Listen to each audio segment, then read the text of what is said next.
Buenos días, hoy es miércoles 8 de febrero del año 2023. Transmitimos desde Cuenca, Patrimonio Cultural de la Humanidad. A esta hora saludamos y damos la bienvenida al sociólogo Juan Cubi, coordinador de Montecristi Vive. Juan, buenos días. Gracias por aceptar nuevamente esta entrevista, esta vez para pedirle sus puntos de vista, su lectura sobre lo que fue las elecciones seccionales y la consulta popular del pasado domingo 5. Ya sabemos los ecuatorianos los resultados, pero no sabemos lo que se nos viene. Buenos días. Buenos días, Jaime, gracias por el espacio. Mire, vamos a tener un amplio espectro de inquietudes a propósito de las elecciones estas del 5 de febrero, porque hay varios ámbitos en los cuales se desarrollaron. Entonces vamos a tener que analizar parte por parte, ¿no?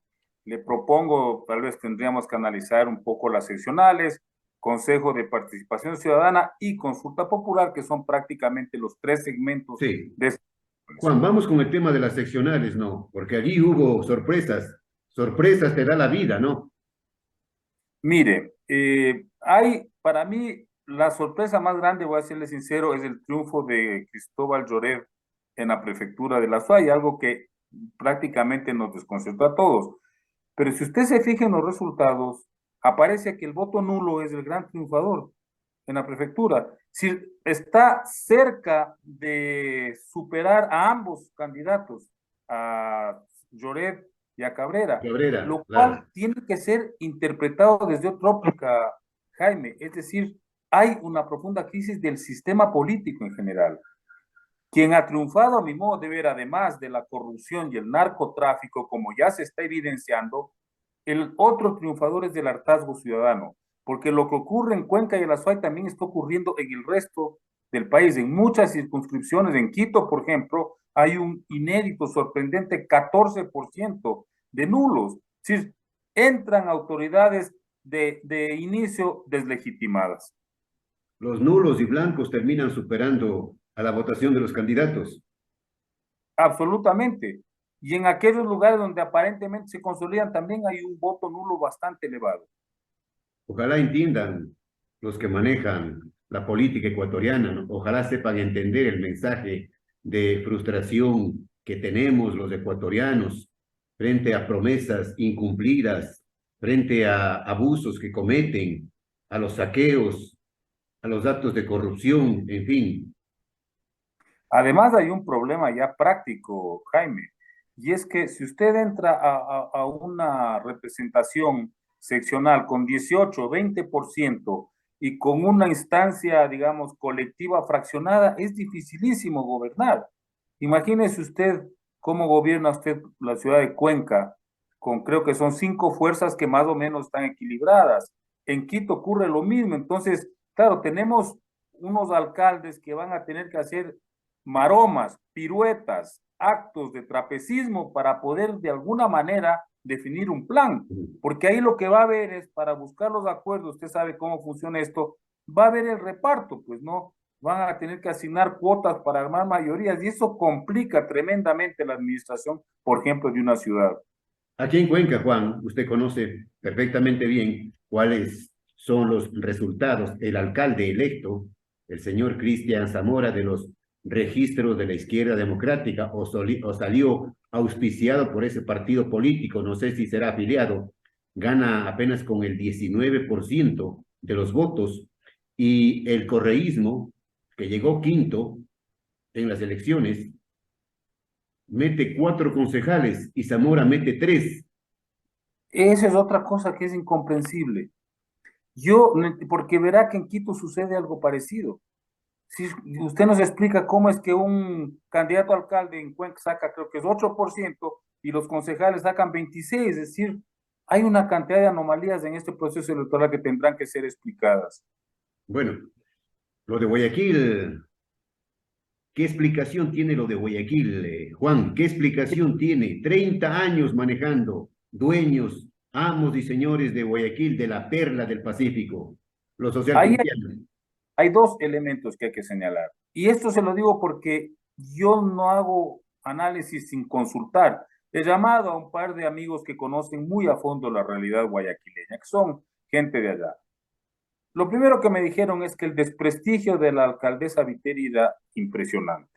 Es decir, por un manejo corrupto, por el nepotismo, porque empezó a realizar una serie de obras faraónicas que nunca terminaron y que dificultaron la economía, afectaron a una cantidad de gente de sectores medios. Entonces, eso combinado con esa mala imagen derivó en que la gente rechazara esa figura sobre todo.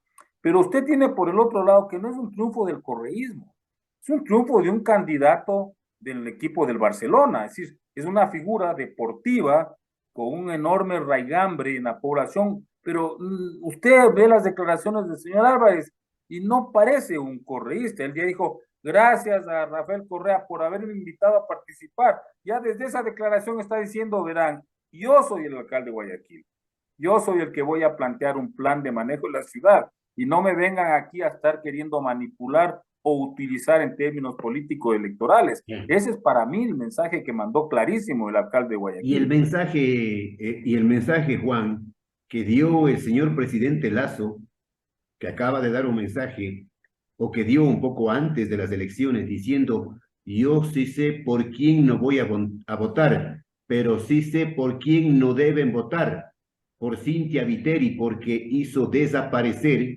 más de 3.000 millones de dólares del presupuesto municipal. ¿Pesó o no pesó? Pero obvio, pero además hay otra cosa, que ya se han mandado guiños de ojo entre el nuevo alcalde y el gobierno.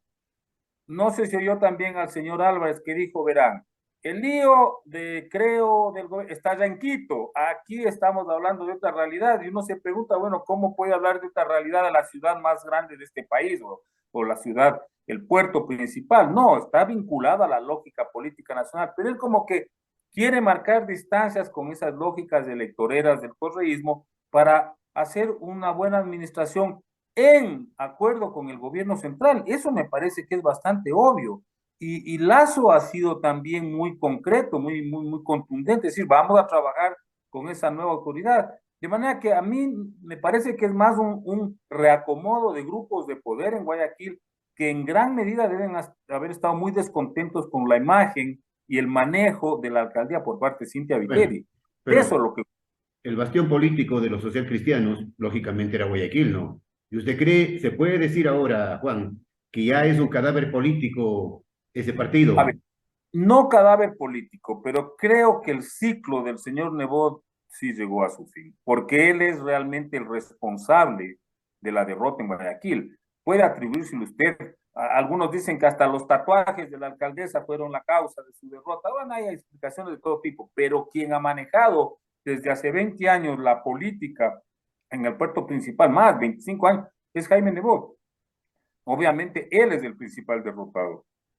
¿Y qué les espera a los quiteños con Pavel Muñoz en la alcaldía y nuevamente a Pavón en la prefectura? Mire, Pavel tiene un desafío tremendo, Pavel Muñoz. Y le voy a decir por qué. Porque con 25% de apoyo y con un porcentaje alto de nulos y con un consejo municipal fragmentado, va a ser muy difícil. Va a tener que negociar, buscar acuerdos. Ojalá lo haga de la manera más ética posible, que no entre en el reparto clásico porque sería gravísimo. Pero el Pavel tiene otro problema y es que va a sentir la presión del correísmo más obtuso del propio Rafael Correa para que convierta la alcaldía en plataforma electoral para el 2025. Y si Pavel Muñoz llega a coincidir con esa estrategia, se hunde como alcalde.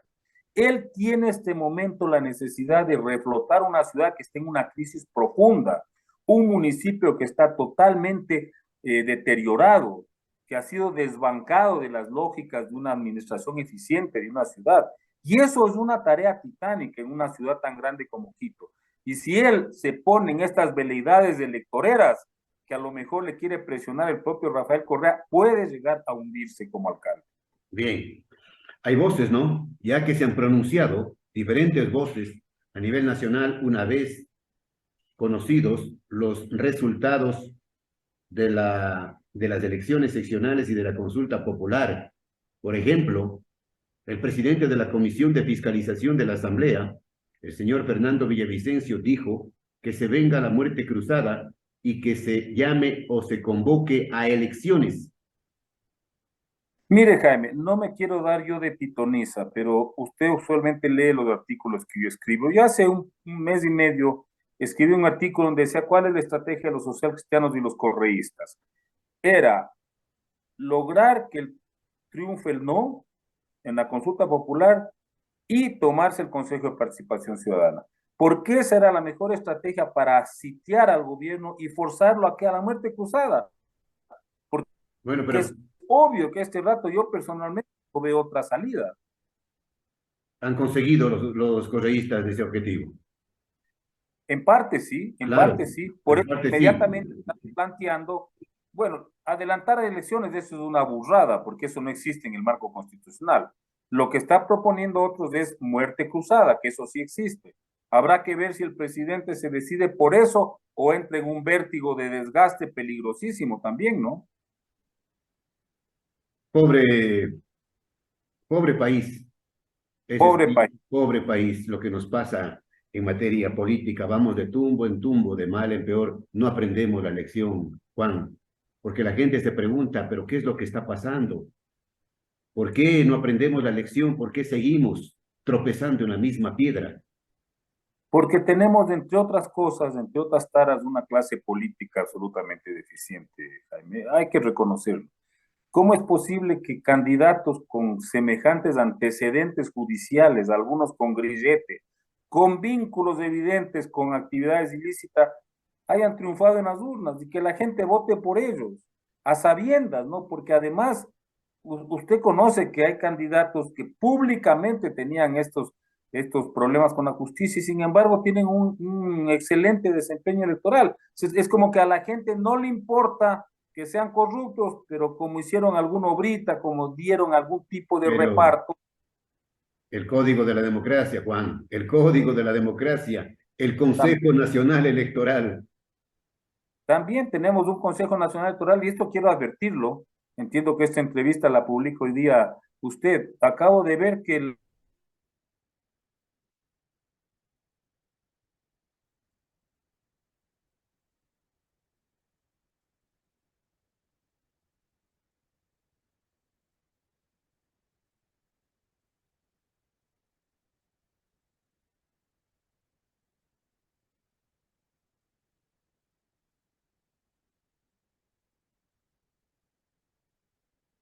si usted anula, si usted anula la papeleta para los tres de varones, tres mujeres, está anulando tres votos.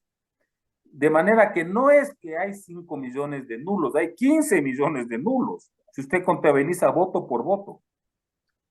Y resulta que eso significaría que el nulo tiene más votos que todos los candidatos en conjunto. Eso en principio debería anular las elecciones, si es que existiera realmente un sistema democrático eficiente y claro en el país.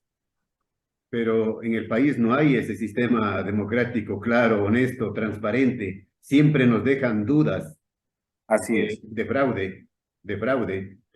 O de Hay, fraude o de un manejo arbitrario, sería la otra definición. Manejo arbitrario en los procesos electorales. están denunciando miles de actas con inconsistencias, con dudas, O sea, a estas alturas de la vida.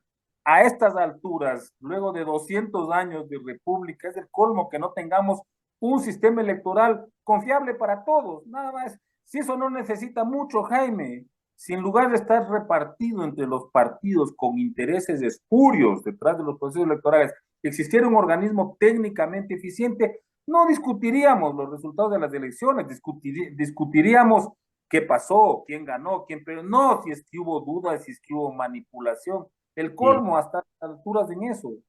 y hablando de autoridades de tercera, sí causó preocupación al menos escucharle al presidente de la Asamblea, a Virgilio Saquicela, en el pleno anunciando por los altoparlantes el triunfo de los correístas en las seccionales.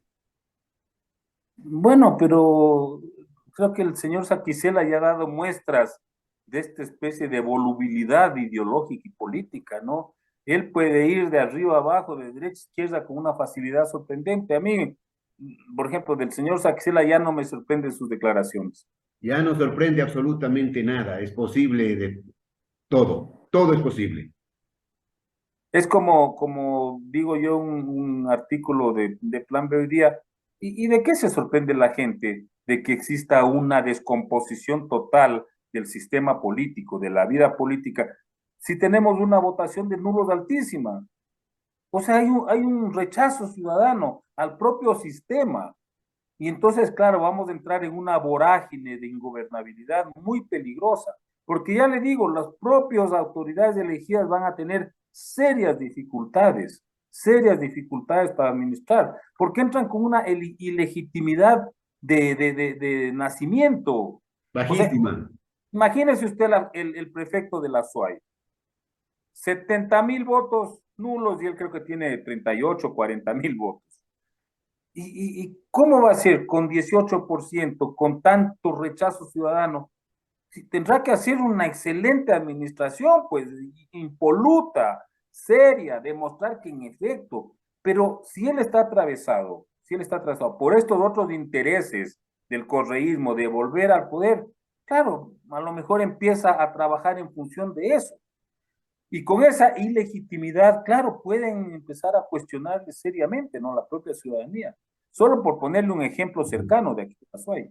Ahora, ya para concluir, Juan, Montecristi vive, obviamente se opuso a la consulta popular y dijo no, y dio explicaciones en un manifiesto, y la gente decía, pero le está haciendo el juego al correísmo. Mire, el hecho de que coincide usted en un momento dado con otras fuerzas no quiere decir que tiene coincidencia. Nosotros como Montecristi Vive hemos sido muy claros respecto del correísmo, hemos sido muy críticos, tenemos una posición que mantenemos desde hace 10 años. Acuérdese que nosotros nacemos como organización para oponernos a la consulta precisamente del Correato en el 2011. Ahí nos constituyó cuando hicimos campaña en contra de la metida de mano a la justicia. De manera que nuestra trayectoria ha sido bastante clara. Que ahora el correísmo quiera montarse en el triunfo del no, bueno, ya tiene su derecho, pues no habrá que ver qué dice la gente.